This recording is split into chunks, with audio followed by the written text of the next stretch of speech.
Hello friend, आप सभी का आपके अपने यूट्यूब चैनल ब्राइट बुद्धि में आप सभी का स्वागत है। तो हम आईएनएम की क्लास में आज 160 क्वेश्चन देखेंगे। इससे पहले हमने आईएनएम की लगभग 26 क्लासों को समाप्त कर चुका हूं, तो आप अगर नहीं देखे हैं तो जाकर के प्लेलिस्ट में देख सकते हैं। आज ये हमारी इस बुक की लास्ट क्लास होगी और वीडियो अच्छा लगे तो लाइक कमेंट शेयर ज़रूर कीजिए अपने हित मित्र दोस्तों के साथ, और जो पहली बार देख रहे हो चैनल को सब्सक्राइब करके बेल घंटी ज़रूर बजाएं। तो आज हमारा ये लास्ट वीडियो भी होगा। तो आज शुरू करते हैं 160 क्वेश्चन से आगे के। नगरों में असहयोग आंदोलन के संबंध में निम्नलिखित में से कौन सा कथन सही नहीं है? नगरों में असहयोग आंदोलन के संबंध में निम्नलिखित में से कौन सा कथन सही नहीं है? आंदोलन में केवल उच्च जातियों और अमीरों ने भाग लिया। मद्रास की जस्टिस पार्टी द्वारा भी काउंसिल के चुनाव का बहिष्कार किया गया, या हजारों छात्रों ने सरकारी नियंत्रण वाले स्कूलों को छोड़ दिया। प्रधानाध्यापकों और शिक्षकों ने इस्तीफा दे दिया तथा वकीलों ने अपनी प्रैक्टिस छोड़ दी। तो इसमें से 1 और 2 सही है, अर्थात पहला ऑप्शन सही है। नगरों में असहयोग आंदोलन के दौरान उच्च जातियां ही नहीं बल्कि सभी जाति और धर्म के लोगों के साथ ही धनाढ्य तथा मध्यम वर्ग की भागीदारी महत्वपूर्ण थी। इस आंदोलन के दौरान हजारों छात्रों ने सरकारी नियंत्रण वाले स्कूलों को छोड़ दिया। प्रधानाध्यापकों और शिक्षकों ने इस्तीफा दे दिया और वकीलों ने अपनी प्रैक्टिस छोड़ दी। 1922 में कौन सी घटना हुई? 1922 में कौन सी घटना हुई थी? तो 1922 में घटना चौरी चौरा घटना हुआ था। वर्ष 1922 में असहयोग आंदोलन के दौरान 5 फरवरी 1922 को चौरी चौरा, जो गोरखपुर में है, उग्र भीड़ ने एक पुलिस थाने को जला दिया था। अर्थात 1922 में चौरी चौरा घटना हुआ था। रविन्द्रनाथ टैगोर ने अपनी नाइटहुड की उपाधि किस कारण से त्याग दिया था? तो जलियांवाला बाग हत्याकांड के कारण इन्होंने अपनी नाइटहुड की उपाधि त्याग दिया। 13 अप्रैल 1919 में जलियांवाला बाग भीषण नरसंहार से रविन्द्रनाथ टैगोर क्षुब्ध होकर के ब्रिटिश सरकार के द्वारा दी गई नाइटहुड की उपाधि वापस कर दी। वर्ष 1919 में भारतीय इतिहास से संबंधित है। वर्ष 1919 जलियांवाला बाग त्रासदी से संबंधित है। 13 अप्रैल 1919 को पंजाब का प्रसिद्ध जलियांवाला बाग हत्याकांड हुआ था। मालाबार में मोपला विद्रोह किसका परिणाम था? तो मालाबार में मोपला विद्रोह खिलाफत आंदोलन का परिणाम था। केरल के मालाबार क्षेत्र में 1921 में हुए मोपला विद्रोह खिलाफत आंदोलन का ही परिणाम था। निम्नलिखित में से किस आंदोलन के दौरान हिंदी को पूरे देश के लिए भाषा के रूप में अपनाया गया था? निम्नलिखित में से किस आंदोलन के दौरान हिंदी को पूरे देश के लिए भाषा के रूप में अपनाया गया था? तो असहयोग आंदोलन के दौरान। असहयोग आंदोलन के दौरान कांग्रेस ने यह तय किया कि जहां तक संभव हो हिंदी को बतौर संपर्क भाषा के रूप में पूरे देश में इस्तेमाल किया जाए। निम्नलिखित में से कौन से महात्मा गांधी के सत्याग्रह के प्रमुख सिद्धांत थे? तो गांधी के प्रमुख सिद्धांतों में से आता है, इसमें से सत्यवादिता, अहिंसा और निडरता आता है। अर्थात केवल 1, 2 और 3 सही है। महात्मा गांधी ने अपने सत्याग्रह आंदोलन में प्रमुख सिद्धांतों सत्य, अहिंसा, निडरता या निर्भयता को महत्वपूर्ण बताया। 1922 में कौन सी घटना घटी थी? तो 1922 में चौरी चौरा घटना घटा हुआ था। 5 फरवरी 1922 को संयुक्त प्रांत के गोरखपुर जिले में चौरी चौरा नामक स्थान पर किसानों के एक जुलूस पर गोली चलाए जाने के कारण क्रोध भीड़ ने थाने में आग लगा दिया था। 1923 में स्वराज पार्टी का गठन किसने किया था? तो 1923 में स्वराज पार्टी का गठन CR दास व मोतीलाल नेहरू ने किया। स्वराज पार्टी की स्थापना 1 जनवरी 1923 ईस्वी को परिवर्तनवादियों का नेतृत्व करते हुए चित्तरंजन दास और पंडित मोतीलाल नेहरू ने विट्ठल भाई पटेल, मदन मोहन मालवीय और M.R. जयकार के साथ मिलकर के इलाहाबाद में की थी। इसके अध्यक्ष चित्तरंजन दास और सचिव जो थे ये मोतीलाल नेहरू बनाए गए थे। 1920-22 के असहयोग आंदोलन के दौरान बिहार में प्रचलित मान्यताओं में से एक ये थी कि उनकी जीत होगी, क्योंकि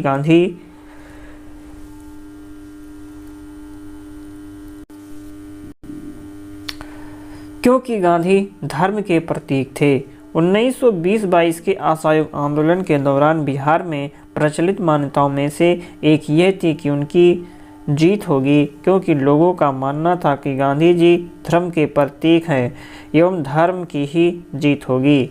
खिलाफत आंदोलन किसने प्रारंभ किया था? तो खिलाफत आंदोलन को प्रारंभ करने वाले मौलाना मोहम्मद अली एवं शौकत अली थे। प्रथम विश्व युद्ध के बाद ब्रिटिश सरकार ने तुर्की साम्राज्य का विघटन करने का निश्चय से नाराज होकर के भारतीय मुसलमान मोहम्मद अली तथा शौकत अली ने खिलाफत आंदोलन शुरू किया। सितंबर 1919 में अखिल भारतीय खिलाफत कमेटी का गठन किया गया था। नवंबर 1919 को दिल्ली में होने वाले खिलाफत आंदोलन या खिलाफत कमेटी के सम्मेलन की अध्यक्षता महात्मा गांधी को प्रदान की गई। सन 1920 ईस्वी की खिलाफत कमेटी की सभा, जिसने गांधी जी को असहयोग आंदोलन के नेतृत्व को संभालने के लिए अनुरोध किया था, वह किस शहर में हुई थी? तो वो इलाहाबाद में हुआ था। गांधी जी ने 1920 में खिलाफत कमेटी को अंग्रेजी हुकूमत के खिलाफ असहयोग आंदोलन प्रारंभ करने की सलाह दी। 9 जून 1920 को खिलाफत कमेटी ने इलाहाबाद में इस सलाह को स्वीकार किया था। असहयोग आंदोलन की स्थगन संबंधी घटनाओं का सही क्रम कौन सा है? असहयोग आंदोलन के स्थगन संबंधी घटनाओं का सही क्रम क्या है? तो इसका सही क्रम होगा 1, 2, 3, 4 था। ये क्रम से ही लगा हुआ है। चोरी चौरा में पुलिस गोलीकांड, फिर इसके बाद उस भीड़ के द्वारा पुलिस थाने को जलाना, गांधी जी द्वारा आंदोलन का स्थगन, गांधी जी गिरफ्तारी। इस क्रम इस प्रकार है। जैसे 5 फरवरी 1922 को चौरी चौरा में कांग्रेस और खिलाफत का जुलूस, कुछ पुलिस वालों के द्वारा दुर्व्यवहार, उसके बाद जुलूस में शामिल एक जत्थे के द्वारा पुलिस पर हमला, पुलिस ने गोली चलाई और उत्तेजित भीड़ ने थाने में आग लगा दिया। गांधी जी द्वारा 12 फरवरी 1922 को असहयोग आंदोलन स्थगित कर दिया। गांधी जी को जेल हो गई। अखिल भारतीय खिलाफत आंदोलन या खिलाफत सम्मेलन जो कि 1919 में हुआ था, उसके अध्यक्ष किसे चुना गया था? तो उसका अध्यक्ष महात्मा गांधी को चुना गया था। नवंबर 1919 को ऑल इंडिया खिलाफत कॉन्फ्रेंस की एक बैठक बुलाई और इसके अध्यक्ष गांधी जी बनाए गए। अमृतसर के जलियांवाला बाग में भीड़ का दमन हुआ था। कब हुआ? तो ये 13 अप्रैल 1919 को हुआ था। 13 अप्रैल 1919 को डॉक्टर सत्यपाल तथा सैफुद्दीन किचलू की गिरफ्तारी के विरोध स्वरूप अमृतसर के जलियांवाला बाग नामक स्थान पर एक सभा का आयोजन किया गया। जनरल डायर के आदेश पर गोलियां चलवाने का कारण भारी संख्या में लोग मारे गए। रोलैक्ट एक्ट कब पास हुआ था? तो रोलैक्ट एक्ट पास हुआ था 1919 में पास हुआ था। रोलैक्ट एक्ट 1919 में पास हुआ।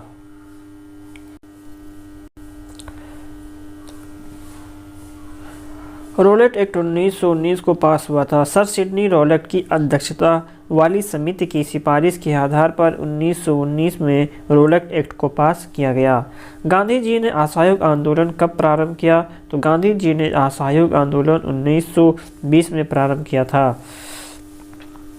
गांधी जी के द्वारा 1 अगस्त 1920 को असहयोग आंदोलन प्रारंभ किया गया। जलियांवाला बाग में प्रदर्शन के लिए क्यों लोग जमा हुए थे? गांधी जी और लाला लाजपत राय की गिरफ्तारी के प्रति विरोध प्रदर्शन, या किचलू तथा सत्यपाल के बंदी बनाने के विरोध में प्रदर्शन, बैसाखी की प्रार्थना के लिए, पंजाब सरकार के अमानवीय कार्यकलापों के प्रति विरोध प्रकट, अर्थात यहाँ बी ऑप्शन सही होगा। 13 अप्रैल 1919 को पंजाब के स्थानीय नेता डॉक्टर सैफुद्दीन किचलू तथा सत्यपाल की गिरफ्तारी के विरोध स्वरूप प्रदर्शन करने हेतु बड़ी संख्या में लोग जलियांवाला बाग में एकत्र हुए थे। महात्मा गांधी ने खिलाफत आंदोलन का समर्थन क्यों किया? महात्मा गांधी ने खिलाफत आंदोलन का समर्थन क्यों किया था? इसलिए किया था क्योंकि गांधी जी ने अंग्रेजों के खिलाफ अपने आंदोलन में भारतीय मुसलमानों का सहयोग प्राप्त करना चाहा था। महात्मा गांधी ने खिलाफत आंदोलन का समर्थन इसलिए किया था क्योंकि महात्मा गांधी ने अंग्रेजों के खिलाफ अपने आंदोलन में भारतीय मुसलमानों का सहयोग प्राप्त करना चाहा था। महात्मा गांधी जी द्वारा अंग्रेजों के खिलाफ अपने आंदोलन में भारतीय मुसलमानों के सहयोग प्राप्त करने के उद्देश्य से ही खिलाफत आंदोलन का समर्थन किया था। इस घटना के बाद महात्मा गांधी ने असहयोग आंदोलन को अपनी हिमालय जैसी भूल बताई थी। तो ए ऑप्शन इसका सही होगा। चौरी चौरा घटना को उत्तर प्रदेश के गोरखपुर जिले में स्थित चौरी चौरा नामक स्थान पर 5 फरवरी 1922 को पुलिस के 23 जवानों को थाने के अंदर जिंदा जला दिया। इससे आहत होकर के गांधी जी ने असहयोग आंदोलन वापस ले लिया और चौरी चौरा को हिमालय जैसी भूल बताया। जलियांवाला बाग नरसंहार किस गांधीवादी सत्याग्रह के संबंध में हुआ था? तो ये रोलेट एक्ट सत्याग्रह। रोलेट एक्ट के विरुद्ध सत्याग्रह चलाने के लिए फरवरी 1919 में गांधी जी ने सत्याग्रह सभा की स्थापना की। 9 अप्रैल 1919 को अमृतसर में एक विशाल जुलूस निकाला गया जिसका नेतृत्व डॉक्टर सतपाल और डॉक्टर किचलू ने किया। 10 अप्रैल को दोनों नेताओं को गिरफ्तार कर लिया। इसके विरोध में जलियांवाला बाग में एक सभा का आयोजन 13 अप्रैल 1919 को हुआ जिस पर जनरल डायर ने गोली चलवाई और हजारों सत्याग्रही शहीद हो गए। ब्रिटिश शासनकाल में किस कानून के अंतर्गत लोगों को बिना उचित सुनवाई के बंदी बनाने की अनुमति दी थी? तो ये पहला ऑप्शन सही है, रोलेट एक्ट। मार्च 1919 को पास हुए विधेयक रोलेट एक्ट के द्वारा अंग्रेजी सरकार जिसको चाहे जब चाहे बिना मुकदमा चलाए जेल में बंद रख सकती थी। इसीलिए इस कानून को बिना वकील, बिना अपील, बिना दलील का कानून कहा गया। चौरी चौरा की घटना कब घटित हुई? चौरी चौरा की घटना 5 फरवरी 1922 को घटित हुई थी। चौरी चौरा की घटना 5 फरवरी 1922 को संयुक्त प्रांत के गोरखपुर जिले में चौरी चौरा नामक स्थान पर घटित हुई। रोलेट एक्ट का भारतीय राष्ट्रीय कांग्रेस ने विरोध किया क्योंकि इसका लक्ष्य था पहला, व्यक्तिगत स्वतंत्रता को सीमित करना।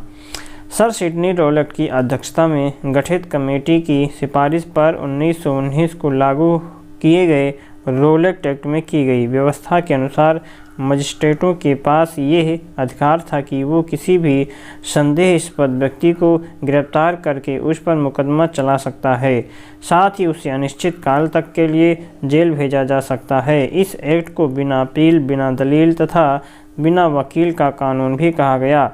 इसे काला अधिनियम एवं आतंकवादी अपराध अधिनियम के नाम से भी जाना जाता है। किस घटना के कारण गांधी जी ने असहयोग आंदोलन वापस ले लिया था?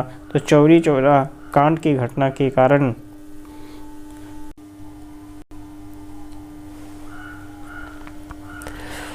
तो बी ऑप्शन सही है। चौरी चौरा कांड 5 फरवरी 1922 को हुआ और 12 फरवरी को बारदौली में महात्मा गांधी ने कांग्रेस कार्य समिति की बैठक में हिंसात्मक रुख अपना लेने के कारण असहयोग आंदोलन को समाप्त करने का प्रस्ताव रखा।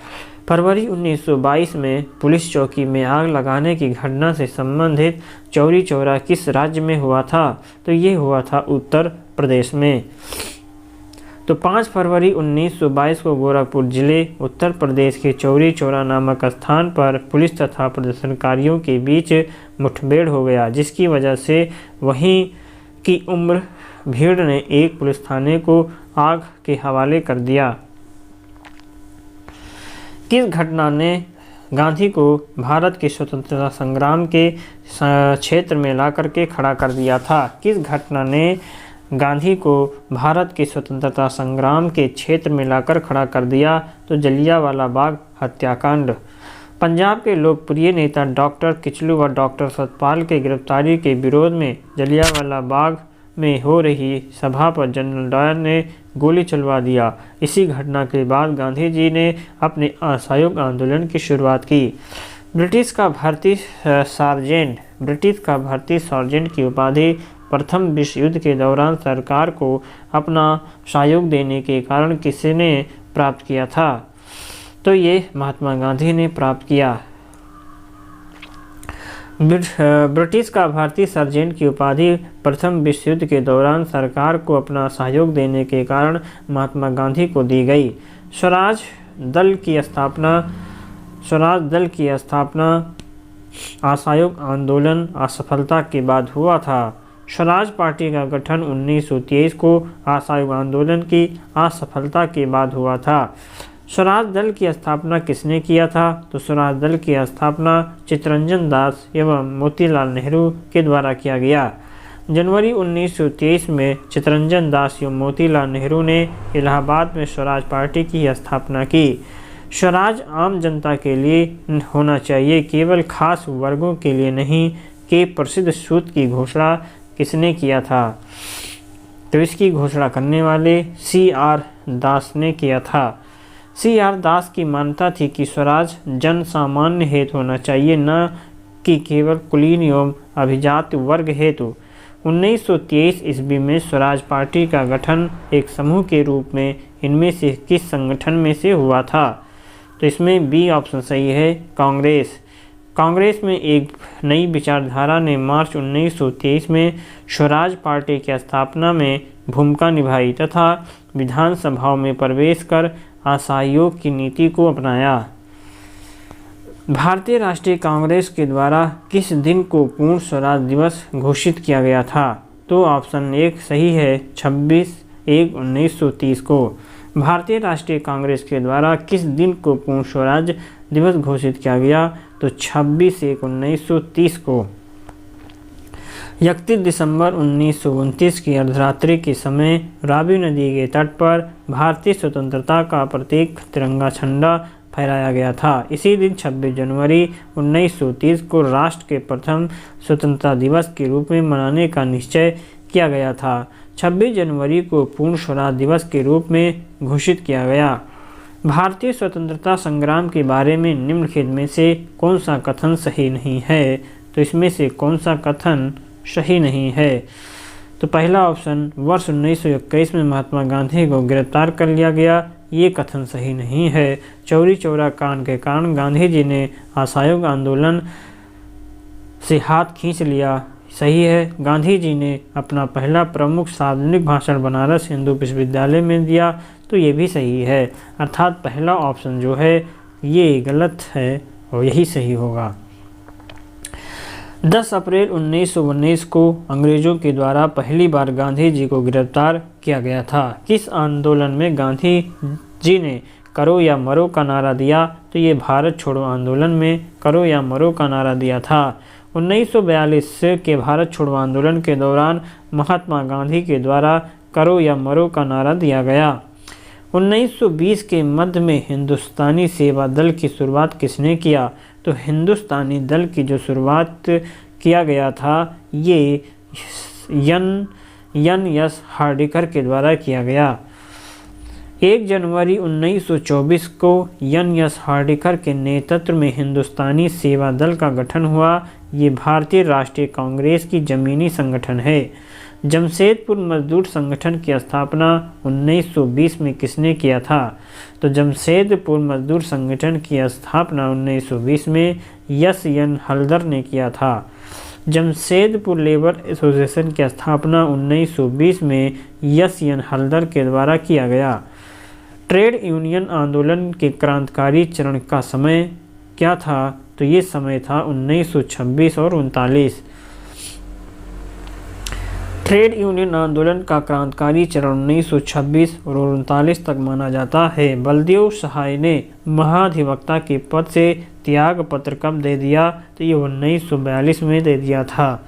9 अगस्त 1942 में भारत छोड़ो आंदोलन में अंग्रेजों ने काफ़ी बर्बर तरीके से जनता के ऊपर कार्रवाई और बड़े नेताओं को गिरफ्तार कर लिया। इसी के विरोध स्वरूप बिहार के महाधिवक्ता बलदेव सहाय ने त्यागपत्र 1942 में दे दिया। मुंबई में अखिल भारतीय व्यापार संघ कांग्रेस की स्थापना कब हुआ था?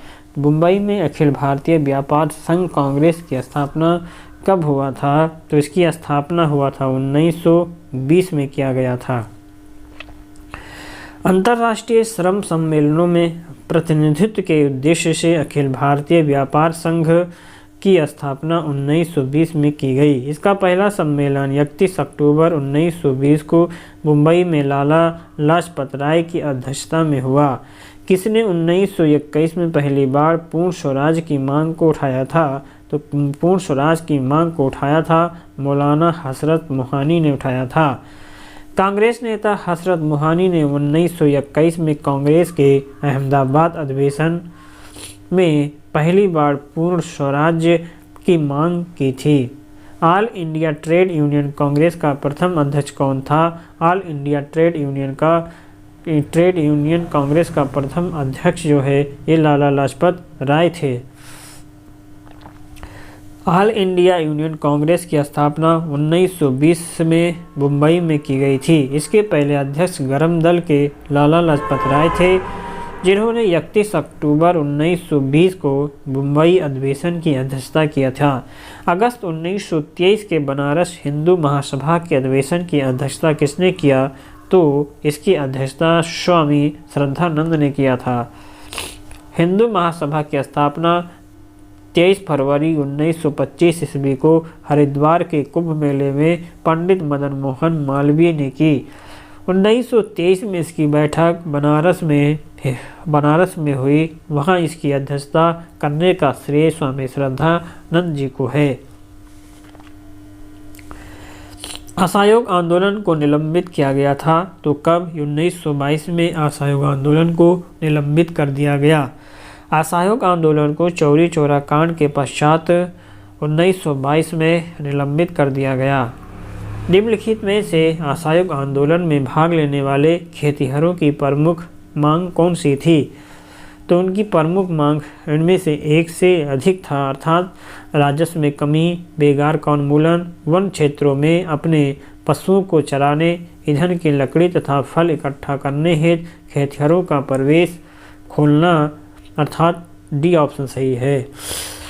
असहयोग आंदोलन में भाग लेने वाले किसानों की प्रमुख मांग राजस्व में कमी करना, बेगारी का उन्मूलन करना, जमींदारों का बहिष्कार किया जाना था। आदिवासी खेतिहरों ने वन क्षेत्रों में अपने पशुओं को चराने, ईंधन की लकड़ी तथा फल इकट्ठा करने हेतु वनों में प्रवेश की अनुमति की मांग की। किस विचारधारा का राष्ट्रीय आंदोलन से कोई संबंध नहीं है? तो इनमें से कोई नहीं, अर्थात तीनों विचारधाराओं साम्यवादी, गांधीवादी, उदारवादी का संबंध राष्ट्रीय आंदोलन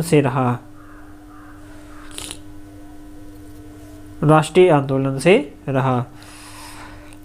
आगे है महात्मा गांधी का राजनीतिक गुरु कौन था? तो महात्मा गांधी के राजनीतिक गुरु उपरोक्त में से कोई नहीं था, अर्थात थे कौन? तो वो थे गोपाल कृष्ण गोखले। किस कांग्रेस सत्र में असहयोग आंदोलन का संकल्प लिया गया? तो नागपुर सत्र में।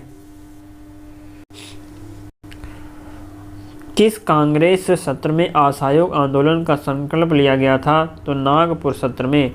कांग्रेस के नागपुर सत्र में दिसंबर 1920 में असहयोग आंदोलन संकल्प पारित किया गया। इस सत्र में असहयोग आंदोलन से संबंध प्रस्ताव CR दास ने रखा था। भारतीय राष्ट्रीय कांग्रेस के किस सत्र की महात्मा गांधी ने अध्यक्षता किया था? तो ये बेलगाम 1924 किया था। भारतीय राष्ट्रीय कांग्रेस के बेलगाम सत्र 1924 की महात्मा गांधी ने अध्यक्षता किया था। 1920 ईस्वी के असहयोग आंदोलन के दौरान कांग्रेस की विधान परिषद के बहिष्कार के सिद्धांत का कौन प्रबल विरोधी था? तो इसका डी ऑप्शन सही है, उपरोक्त में से एक से अधिक। 1920 के असहयोग आंदोलन के दौरान कांग्रेस के विधान परिषद के बॉयकॉट का विरोध चित्तरंजन दास के अलावा लाला लाजपत राय, रानी Besant, Annie Besant, Bipin Chandra Pal, Madan Mohan Malviya, Mohammad Ali जिंदा ने भी किया था। मोतीलाल नेहरू एवं अली बंधु ने विधान परिषद के बॉयकॉट का समर्थन भी किया। भारतीय राष्ट्रीय कांग्रेस की प्रथम महिला अध्यक्ष कौन थी? तो भारतीय राष्ट्रीय कांग्रेस की प्रथम महिला अध्यक्ष एनी बेसेंट थी। भारतीय राष्ट्रीय कांग्रेस की प्रथम महिला अध्यक्ष श्रीमती एनी बेसेंट थी, जिन्होंने 1917 में कोलकाता अधिवेशन की अध्यक्षता किया था। तो इसी प्रश्नों के साथ आज की ये एनालिसिस समाप्त होता है, अर्थात इस बुक की ये लास्ट वीडियो है और यह बुक आज से ये समाप्त होता है। तो आपको इस बुक को बार बार इस वीडियो को देखना है और बार बार इसको पढ़ना भी है, तभी आप इस बुक की एनालिसिस समझ पाएंगे और आपको ये सारे बुक तैयार हो पाएगा। तो हम अगले दिन या अगली क्लास में कोई और बुक की एनालिसिस करेंगे जो बीपीएससी टीआरई 4.0 के लिए बहुत ही इम्पोर्टेंट होगा। तो आज से सारा बुक समाप्त होता है आईएनएम। तो वीडियो अच्छा लगे तो लाइक कमेंट शेयर ज़रूर कीजिए और आपको इस प्लेलिस्ट में लगभग इस वीडियो को लेकर लगभग 27 वीडियो हो जाएंगे। तो आपको इस 27 वीडियो को बड़े आराम से बार बार देखना है, तो आपको आईएनएम यहीं से तैयार हो जाएगा। तो चलिए, वीडियो अच्छा लगे तो लाइक कमेंट शेयर ज़रूर कीजिए अपने हित में दोस्तों के साथ। हम मिलेंगे किसी एक नई वीडियो में, किसी एक नई बुक के साथ। तब तक आप पढ़ते रहें, मस्त रहें। नमस्कार।